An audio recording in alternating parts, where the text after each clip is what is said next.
Olá pessoal, bem-vindo ao canal Psicanálise.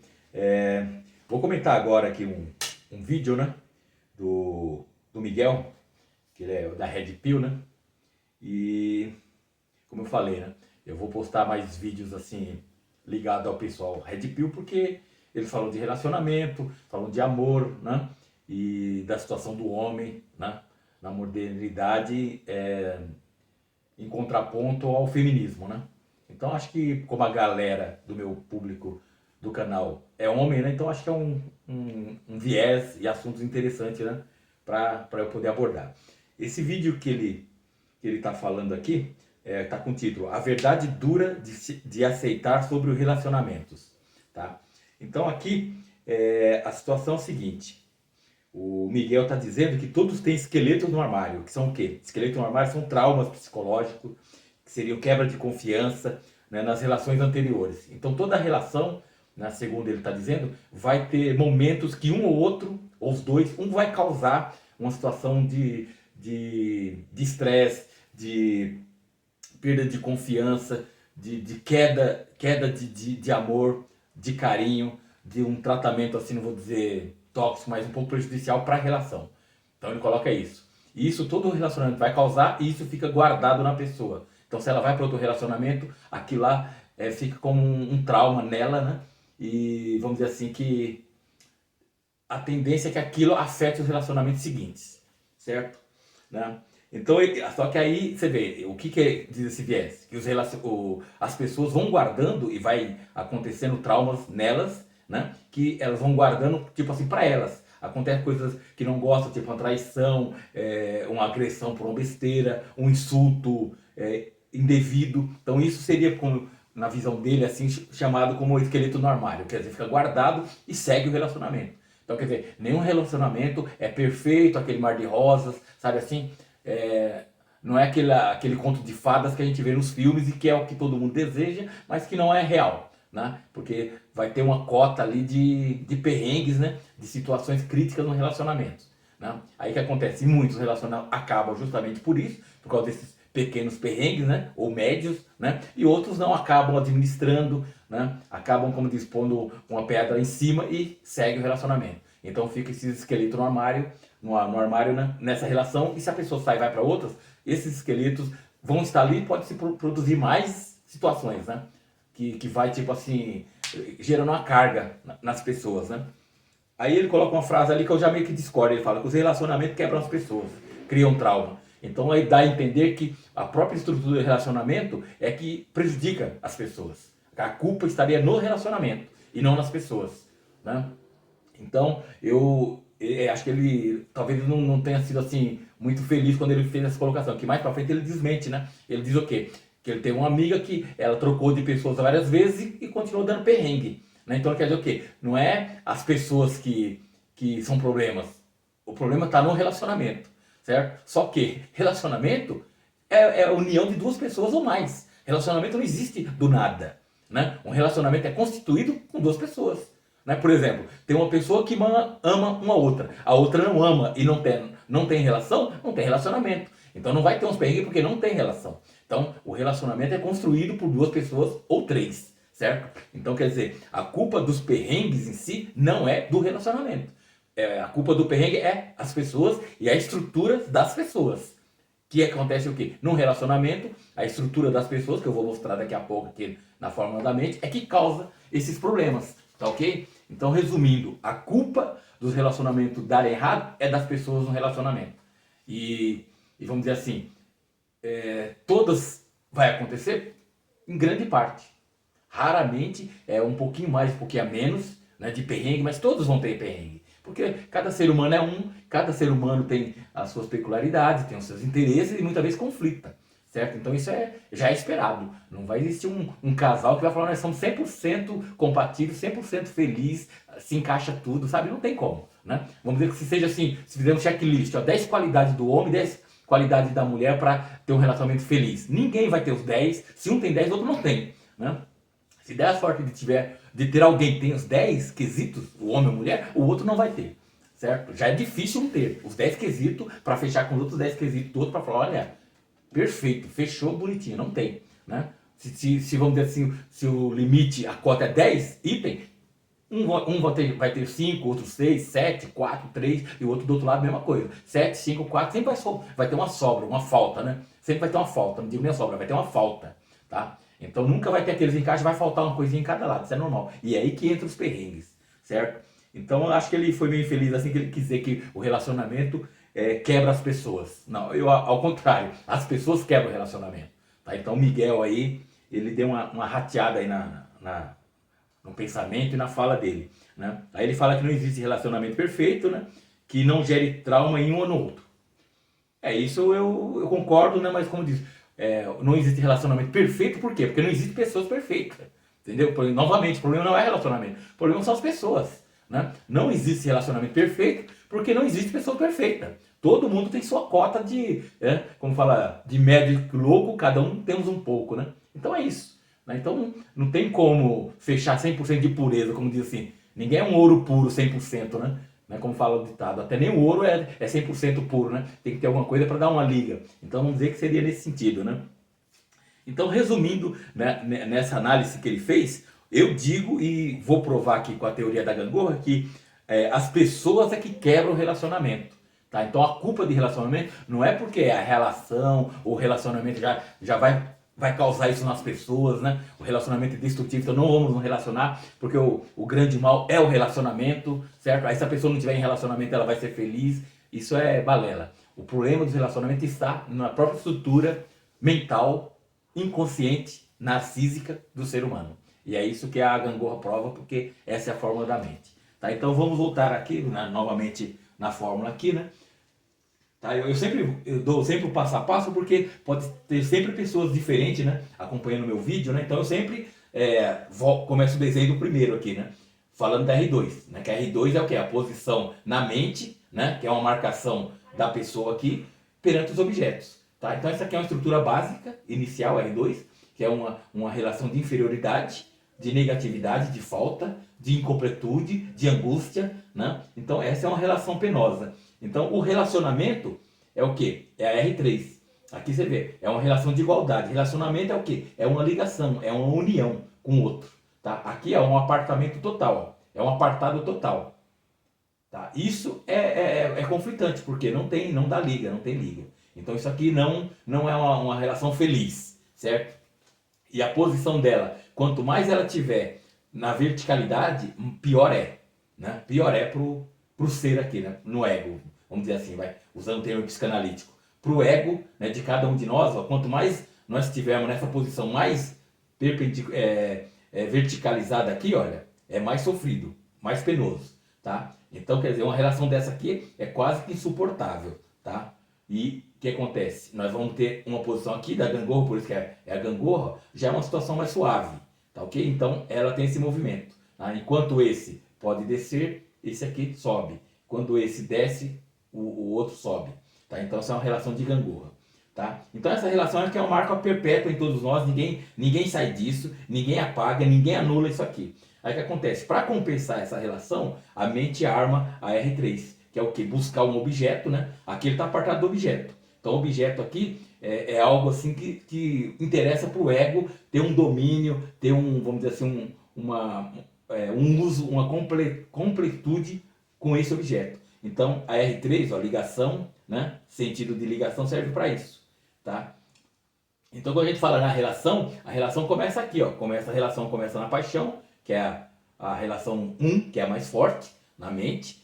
Temos a relação 2, que é o amor, tá? Que é um pouquinho mais frio que a paixão, mas é uma relação forte. E tem uma relação 3, que é a amizade. Então esse mundo de relação entre o ego e os objetos, né, é uma relação de aproximação. É uma relação assim, de um estar ligado ao outro, um está, vamos dizer assim, interessado em estar em boa sintonia e em estar num clima assim, de alegria, felicidade para ambos. Por quê? Porque os dois estão ligados. Aqui rola uma empatia um com o outro.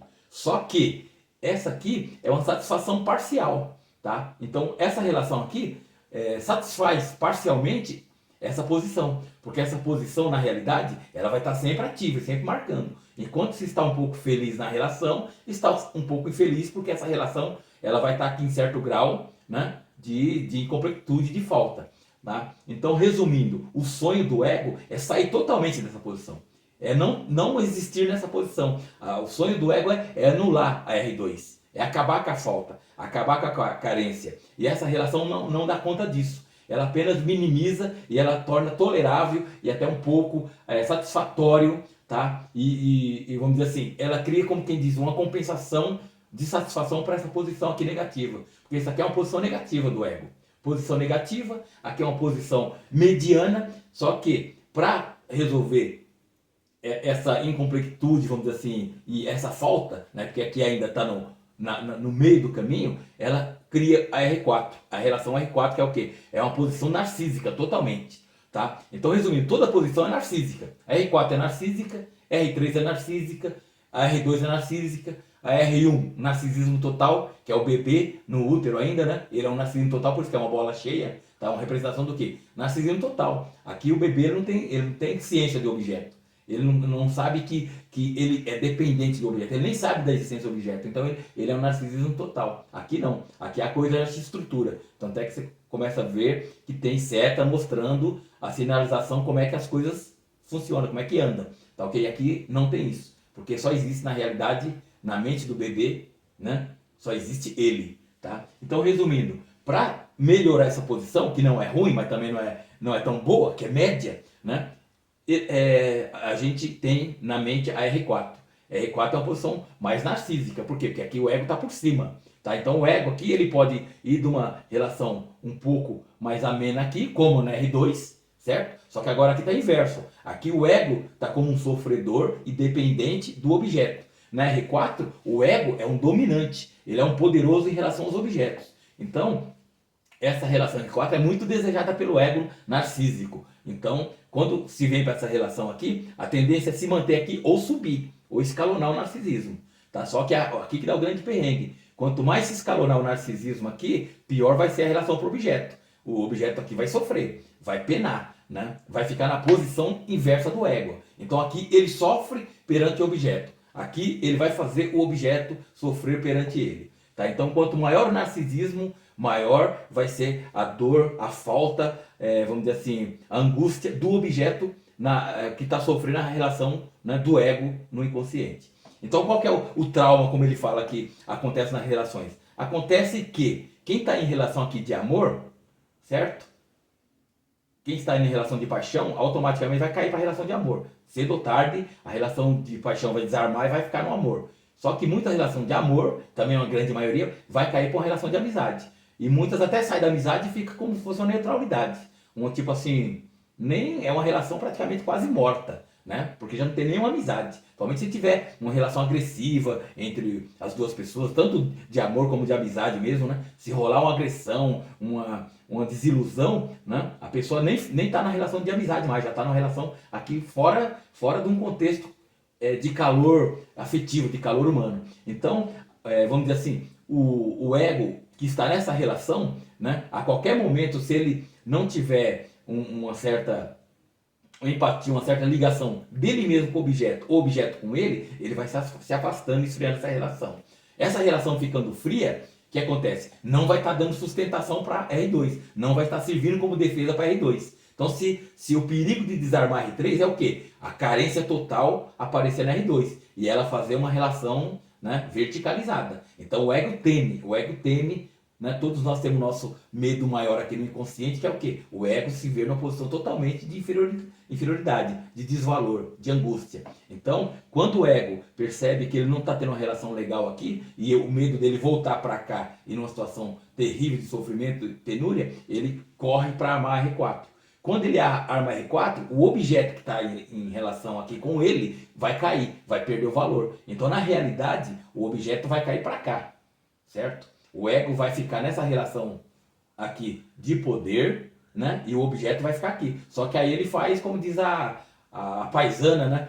Faz vamos dizer assim, o corpo presente que ainda estaria nessa relação, né? Que o objeto estaria na relação com ele, certo? Quer dizer, a pessoa está fria e tudo, mas ela fica fazendo uma fachada de que ainda está nessa relação com a pessoa e tal. Só que ele já está tendo uma consideração pelo outro, pelo objeto, né? Que seria outra pessoa, no caso aqui, numa situação de desvalor, né? Quando ela tira essa pessoa da posição de valor, né? Vai começar a surgir o quê? O desprezo, o abuso, certo? E todo o lado mal vai começar a se manifestar. Por quê? Porque o ego aqui agora está sobre o objeto, está sobre o outro. Essa relação lembra R4, certo? Na R4 é mais escancarada, você percebe pesadamente, não tem como disfarçar muito. Que o R4 aqui, o ego, ele dá as caras, assim, o narcisismo, desculpa, o narcisismo aqui do R4, ele dá as caras assim, sem máscaras. Não tem muito como disfarçar, como negar. Aqui ainda não, por quê? Porque ele faz uma fachada, ele se finge ainda de amigo, ele se finge de amoroso com o outro. Aqui ele mantém uma aparência social, uma aparência relacional, certo? Só que ele já não está aqui nessa relação de verdade, né? É uma relação de corpo presente. Ele está figurando o quê? Como armou essa relação, ele já está, a grande energia que estava aqui dele já fluiu para R4. Aqui o quê? Se vamos dizer que aqui tenha 60% de libido investido na relação, vamos dizer que ao momento que ele ativa R4, ele joga energia para cá, talvez vamos chutar 40% de libido para R4 e vai ficar 20% nessa relação. Então essa aqui vai ser uma relação empobrecida, né? Libidinalmente, né? De energia mental, né? De investimento de energia, certo? Então a energia vai estar muito mais aqui. Nesse momento que o ego está aqui, né? O que ele vai acontecer? Ele vai estar de novo querendo usufruir dos objetos. Então se esse objeto que estava na relação não está sendo mais tão agradável, mais útil, ele vai começar a querer buscar outros objetos. Então ele vai ficar de olho aqui nessa posição, né? De olho de objetos que vão aparecer, né, do mundo exterior, né, da realidade, né, que vem da R5, do mundo exterior, né, da consciência, tá? Que representa a consciência R5, tá? Vai vir, que vai entrar pro inconsciente e vai aparecer aqui, ó, nessa posição. Então o ego nessa posição aqui, com um outro objeto já desvalorizado, quando aparecer um objeto que interessa para ele nessa posição, ele vai querer fazer o quê? Ele vai querer pegar esse objeto e trazer para cá. Armar a relação que ele tinha com esse outro objeto. Então a tendência dele vai ser o quê? Construir de novo essa relação, né? É uma repetição, né? Por isso que Freud fala que a mente é repetitiva, né? Ela sempre repete, que é o quê? Ela vai querer de novo estabelecer essa relação com outro objeto. Então, quer dizer, o objeto que estava em relação caiu. Ficou vazio o espaço. Aparece um objeto nesse espaço vazio, que sempre vai estar circulando objeto nas relações. Tanto objetos de poder como objetos impotentes, certo? O impotente não interessa para o ego, por quê? Porque ele já está com um impotente aqui, ele não quer outro impotente, um objeto que não vai servir aos seus desejos, né? Às suas fantasias, às suas necessidades. O que aparece aqui em posição de poder, esse interessa. Então ele vai querer laçar, vai querer criar relação, tá, com esse objeto, porque olha só, quando aparece um objeto aqui na R3 de poder, olha como arma a relação. O ego agora vai sentir por baixo desse aqui, nessa relação R3. Isso aqui lembra o quê? A armação novamente da R2, ó. É o mesmo desenho. A R2 faz parte da R3, momentaneamente. Tá? A R3 é isso, ó. O grosso dela, o básico dela é isso, mas a R3, ela tem um lado de R2. Tá? Por quê? Quando aparecer aqui, o ego vai se sentir inferiorizado, carente, ele vai querer o quê? Pegar esse objeto e trazer para cá. Tem uma relação aqui, certo? E nessa situação, quando ele está aqui, né, e ele consegue pegar o objeto nessa posição, isso aumenta a satisfação narcísica, né? Gera um poder para o ego, porque agora ele tem um objeto de valor, então ele também se valoriza junto com esse objeto, porque esse objeto veio daqui, ó, veio de cima, então esse objeto tem uma posição aqui, ó, certo? Ele vai vir, né, e vai também ocupar essa posição aqui, tá? Então praticamente é como se fosse usar o objeto, né, para compartilhar, né, e ter uma cota e uso do seu poder, tá ok? Então as fraturas nas relações é o que? É quando acontece o esfriamento, é quando acontece a movimentação aqui de um dos elementos que se afasta da relação.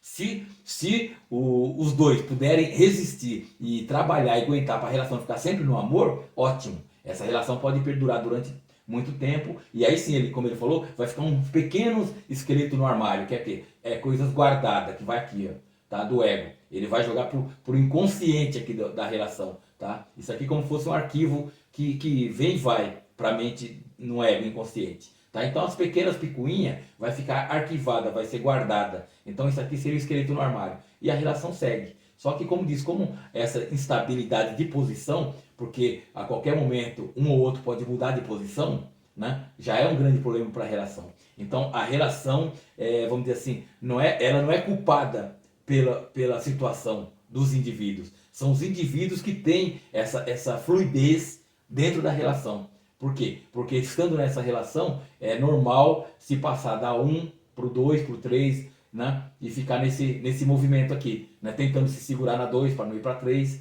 né? Então, é essa situação. E quando isso desarma, o ego fala o quê? Eu quero reviver tudo isso de novo. Vamos repetir. Só que agora ele faz o quê? Ele troca o objeto. Porque esse objeto já perdeu o poder de funcionar nessa relação aqui. Então, ele rebaixa o objeto e vai atrás daquele objeto que está aparecendo aqui. Que normalmente é um objeto, tá, de R4. Um objeto que já armou para ele na R4, né? Já armou com alguém, uma pessoa superior em relação a ele, né? E essa pessoa vai aparecer também na R3 como quem diz. É uma pessoa que interessa para ele por nessa relação. Tá? Então acho que, para não falar muito, né? Porque isso aqui você tem que estar sempre ativando e pensando, dá para explicar que a própria estrutura mental dos indivíduos causa problema na relação. Então, infelizmente, a gente não tem uma estrutura inconsciente, narcísica, que fale assim, olha, se fizer assim e assado, a relação vai ser maravilhosa, vai ser linda, vai ser tranquila, 100%. Não existe, porque a flutuação é esperado e acontece e vai acontecer. Mesmo que um fixo não se mexa, vamos dizer, um começa amando na relação e vai querer acabar a vida amando, o outro ele pode se mexer. A hora que ele mexe, ele interfere na relação dos dois. Entendeu? Então quer dizer, não adianta um se manter na posição, vamos dizer, de amor. O outro, se ele se manter, os dois se segurar, maravilha.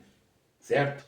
Mas acontece que vai ser muito difícil os dois, né? Os dois ficarem na mesma posição, porque vamos dizer assim, a mudança de posição, coisa assim, é uma coisa meio que natural, meio que, vamos dizer assim, corriqueira para a mente, ela sambar um pouco para cá, para lá, sabe? Então, vamos dizer assim, o esperado é o quê? Que ninguém tem realmente uma relação tão feliz como quer e como aparenta, né? Pode ter uma relação razoável, uma relação bacana, uma relação gostosa, mas maravilhosa, feliz, totalmente satisfatória, ninguém tem. Ninguém tem, né? Como diz, como ele fala, se pegar qualquer casal e for cutucar e tal, vai ter esqueleto no armário, que é o quê? Pequenos traumas da relação, né? Um desprezo, uma falta de respeito, de consideração, de traição, tudo isso tá lá. Só que aí muitos guardam isso e seguem. Porque ele fala, pô, ninguém é perfeito, vamos perdoar. Por isso que entra o perdão. Perdão é o quê? É uma forma de jogar essas picuinhas pro armário, né? Jogar os esqueletos pro armário. O perdão é jogar os esqueletos pro armário. E fala, vamos seguir, segue em frente. Né? Isso aí não é o fim do mundo, certo? Então, resumidamente, o que ele está falando aqui, a teoria da gangorra desenha. Né? O que eles falam, eu desenho, né? Através da fórmula da mente. Então, resumidamente é isso. Relacionamento é isso. É bom, nunca vai ser totalmente 100%, mas é o que a gente tem, né? E é o que a gente pode esperar. Tá ok? Então é isso, obrigado por sua atenção.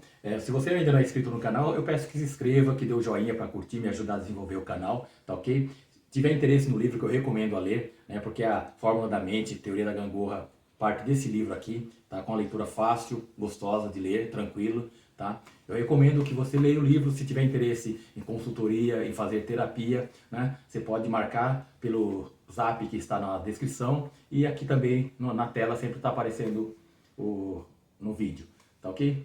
Então é isso, vamos a seguir, né, divulgando essa teoria, essas ideias, né? Espero que você me acompanhe nos próximos vídeos. Valeu!